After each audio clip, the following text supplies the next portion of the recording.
Hello বন্ধুরা, আজকে আমি তোমাদের দেখাতে চলেছি কীভাবে শর্টকাটে পাস্তা রেসিপি করবে এবং ভিডিওটা স্কিপ না করে দেখতে থাকো।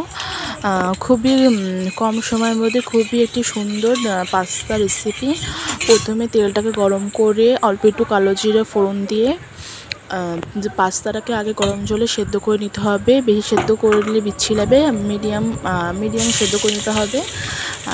তারপর পেঁয়াজ দিতে হবে, পেঁয়াজটাকে বাদামি রঙে ভাজতে হবে, তার সাথে লঙ্কা অ্যাড করতে হবে। আর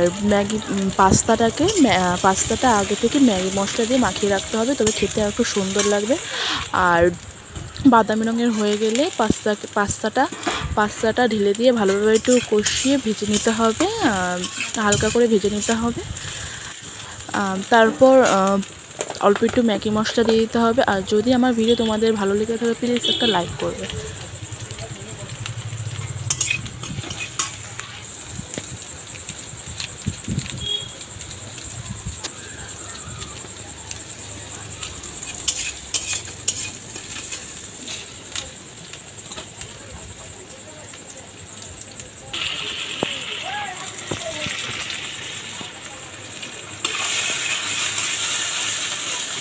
আর যদি তোমরা চাও ডিম দিতেও পারো, নাও দিতে পারো।